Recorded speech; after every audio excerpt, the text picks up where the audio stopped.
Eye-opener, exposing the Fourth Estate.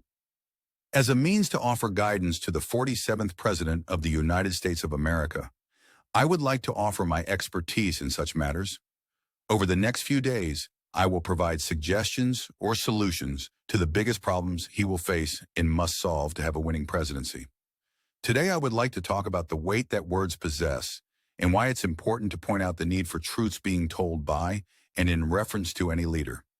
Unless Donald Trump intends to arrest, incarcerate, or execute by firing squad his political opponents, Trump should expose the media for its hyperbolic rhetoric.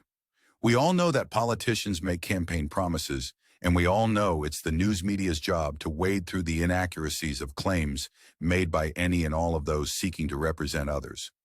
Whether this representation be on a local, regional, state, or national level, the public relies on journalists to root out the truth behind any candidate's words.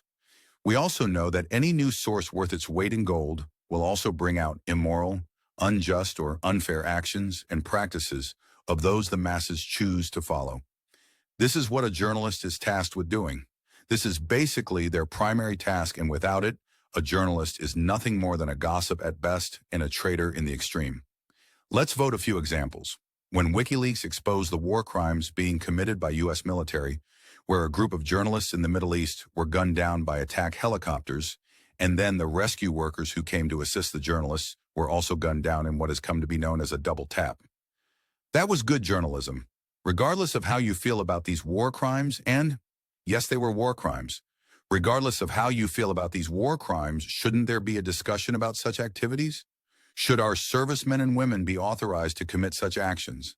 The same goes for the treatment of prisoners like those detained in Guantanamo. Is it okay to rape, molest, demean, dehumanize, and humiliate prisoners?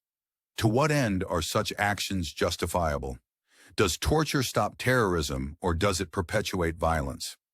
Mr. President, I would hazard to guess that you know the impact that words can have under varying circumstances. You actually sacrificed a piece of your physical being in Butler. Whether your would-be assassin was influenced by those who compared you to Adolf Hitler and those who said you thought neo-Nazis were good people is almost irrelevant when weighing the pros and cons of such statements. If those who ascribe such descriptions to you actually put your life under threat, what benefit could there be in making such claims? You served this country for 4 years, and you did nothing to suggest that you would even come close to the evil that the German dictator to whom you've been compared is ludicrous. So, the only benefit would be that those who are considering who their next leader should be would turn away from any candidate exhibiting the traits or ideas of Hitler.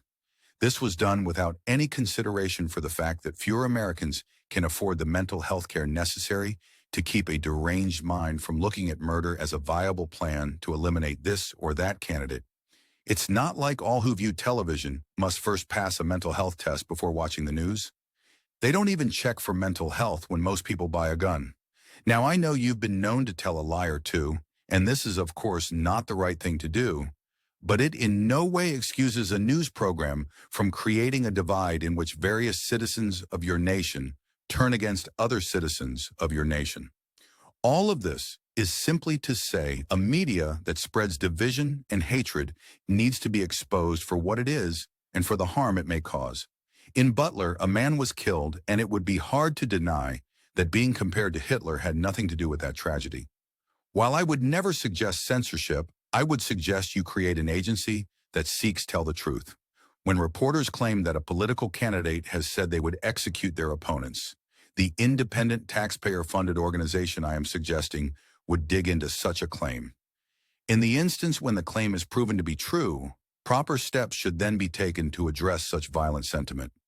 This is, after all, like screaming fire in a crowded theater, but on a much grander scale.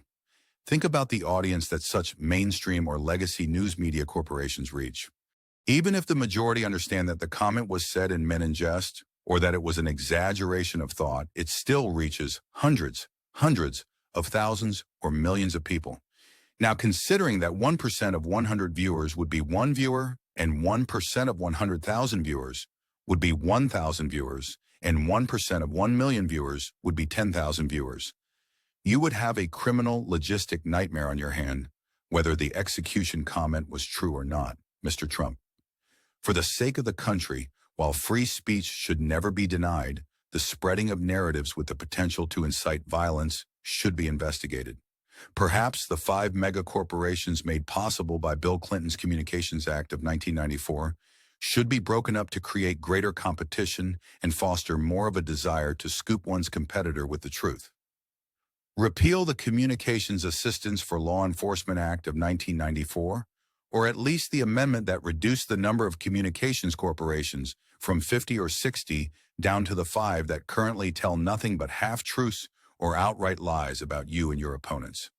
While this is but one step of many towards making America great again, it is an important one. It's one that might have saved Corey Compertore's life.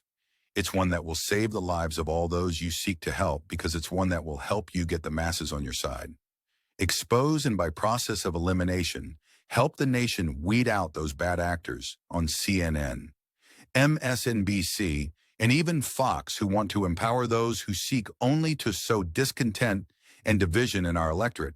You need the people as bad as the people need you, so help the people to be informed. Expose the Fourth Estate. Tear it down if it is doing a disservice to the people.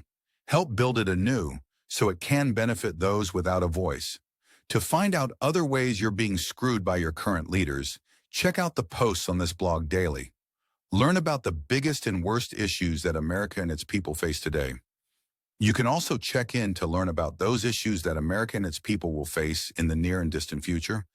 If, however, you would like to learn about possible solutions to either mitigate the worst impacts of these issues or solutions to avoid them altogether, keep listening. The problems we face are not as complicated as so many leaders and news reports claim. They are man-made and are only claimed as complicated so those who are responsible can maintain control. For example, there is a persistent argument that moving government is like turning a cruise ship around. It is supposedly a long process that can only be achieved incrementally. While this may be true for laws and policies that benefit the majority of Americans, it does not seem to be so for that smallest of American minorities. When one examines the policies and laws that benefit that minority known as the elite or the rich, the speed at which those laws are passed is exponentially faster. While most of us sit on the deck chairs waiting for the Titanic to avoid the myriad of icebergs of which we seem to continually run afoul, the elite ride comfortably in speedboats. If, according to our Constitution, all men are created equal, why do the rich live quite different lives than the rest of us? Where is our speedboat? In 2018, Chris Ostman wrote a book highlighting the problems humanity would face if more power, wealth, and control were funneled to a small group of individuals, groups, or organizations. In that book, Mr. Ostman provided solutions, from himself and others, to the inevitable problems we would all face. In it, he also provided a means for the public to analyze, compare, and contrast the words and deeds of those we've chosen to follow against our real-world experiences. To this end, Mr. Ostman provides the means for readers to disseminate information as provided by their news sources of choice, their elected officials, and any other authority they choose to follow. The book, titled Solutions, Enough Complaining, Let's Fix America, offers a means to hold leaders up, not just to a higher standard than is currently accepted, but to one that will improve lives. The truth shall set us free. Click the link below and get your copy today.